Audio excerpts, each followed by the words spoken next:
I just don't think it's right that they keep lying to you like this. And you know it too, which is why real estate agents have the least trusted job in the country. And I think that's because they keep telling you these 5 common lies just to try and sell you a house. But by the end of this video, you're going to be able to see through the spin so you don't get sucked in. And you need to stick around for number 4, because that's the lie that agents use all the time to get you to pay over $10,000 or more for the same house. Hey friends, welcome back to the channel. I'm Ed, an economist and property investor at Opes Partners, and I'll never forget the first time I heard lie number 1. I was standing in a living room, shoes off, holding the open home flyer when the agent smiled and said, "It's a great time to buy because, you know, Ed, property prices only go one way." And I'm like, no, they don't. In fact, at that time, property prices were down about 22% in Auckland. So prices can go sideways for years. They can fall sometimes hard and dramatically. And it just made me realize that this wasn't the first time I'd actually heard that idea that real estate agents saying that house prices only go one way, because they've been repeating that line for decades. And I get why they say it, because if you think that house prices are going to be higher in the future, then you're probably going to buy a house today. But it's not true. House prices don't only go one way.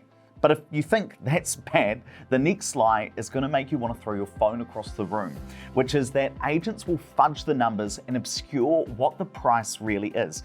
Have you ever got really frustrated when you turn up to an open home, you're looking at a house, you look around the house, and eventually you walk up to the agent because they want to talk to you, and you ask them, well, what sort of price is the seller looking for this property?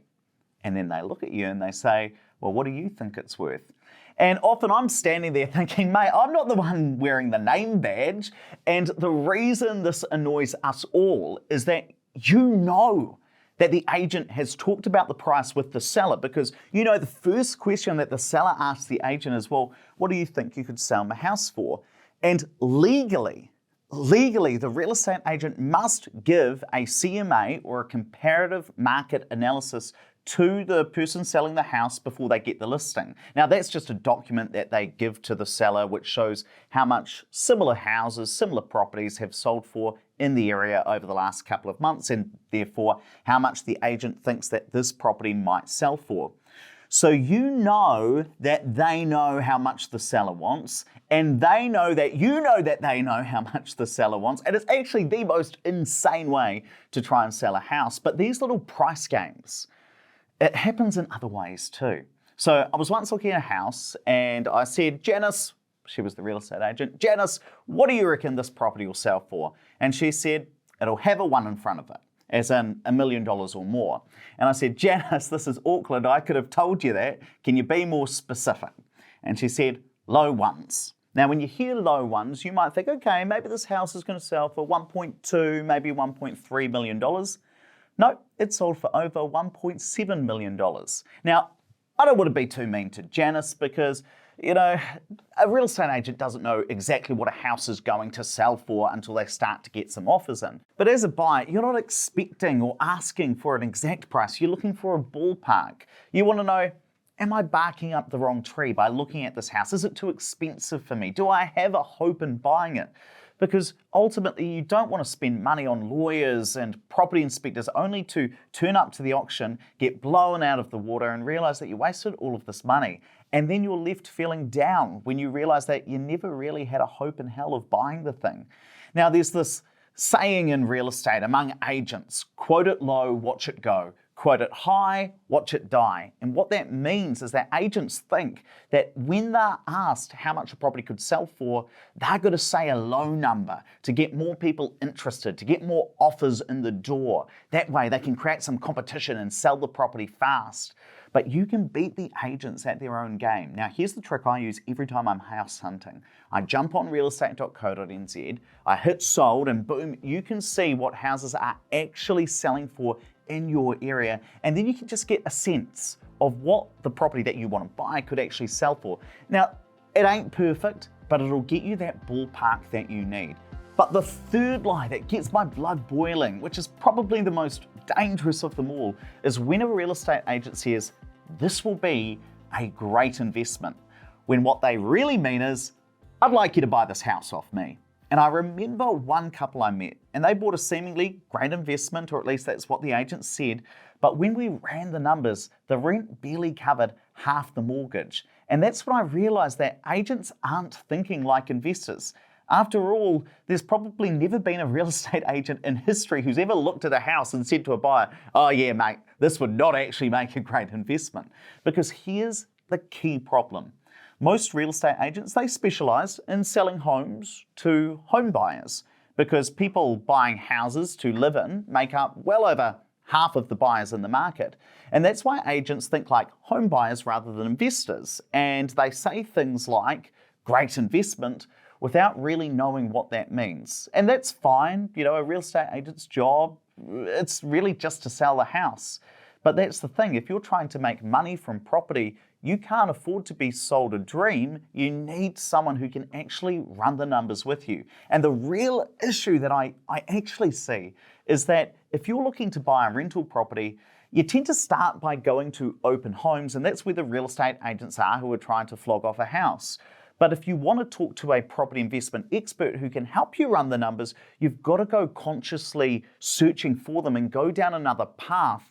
And it's often quite hard to know who to talk to. That's why if you're into flipping properties, so buying a house, doing it up and selling it, you've got to talk to a specialist like Wealth Mentor. If you're doing renovations, that's where you talk to Property Apprentice or Wolf Property. And if you want to invest in new builds, you talk to someone like Opes Partners. Because if you talk to any of these people, they are going to stick with you after you buy the house to make sure you become a successful property investor. But real estate agents, their only job is to sell you the house, and once you buy it, it's no longer their problem. And just before we get to lie number 4, if you're serious about becoming a property investor, not just a property buyer, then let's actually build you a plan. You can book a free portfolio planning session with one of my financial advisors, and if you like them and the plan, they can even find you new build properties for you. Now, there's no cost for this, and I'll drop a link down in the description. So I was looking to buy a house, and there was this property I found that had been on the market for 9 months, and actually it had gone to auction, but it didn't sell. So I'm like, okay, it's priced by negotiation, it's been on the market for a long time. Doing my realestate.co.nz trick of looking at previously sold properties, I reckon this place is worth about 700K. But I think, well, if nobody's buying, maybe I'll put in a bit of a cheeky offer of 650K. So I call up the agent, ring, ring, and I tell them I want to put in an offer, and I tell them what I'm willing to pay. And then they pull out the old line, well, I've got someone else interested. Now, every single time I've ever made an offer on a property, the agent always says, well, there's someone else interested, there's another offer coming, there's strong interest from someone else. And they say that to try and get people to make a higher offer and pay a more expensive price for the property. And because houses are expensive, if you fall for this old little trick, it could easily cost you tens of thousands of dollars. Now, according to the agent's code of ethics, real estate agents can't actually lie. So there might be someone to come and look at the property, but you don't know if they're serious or not. So I wouldn't pay too much attention to an agent saying there's another buyer or a better offer, because they don't have another offer until it's in writing. Now, if a property's been languishing on Trade Me for months, odds are there isn't a bidding war about to erupt. By the way, quick question before lie number 5. Have you ever had an agent say one of these lies to you? Now, let me know down in the comments which ones you've heard, and while we're down there, do me a quick favor and hit the like and subscribe button. That's how I know which videos to do more of. Now imagine this, you walk through an open home, it needs a bit of work, so the agent says something like, oh well, of course, you could knock out this wall here, put a beam through here, open up the dining room, maybe build a wall over here, call it a 4-bedroom property, boom, instant value uplift, you've made money. Or maybe they say something like, I reckon you could subdivide this section. Well, it sounds great, right? Suddenly you're not just buying a house, it's a goldmine of untapped potential. Until you buy the house, do the work, and realize that if you put the wall in there, well, that bedroom is actually too small to be legally called a bedroom, or the zoning rules mean that you can't actually subdivide it at all.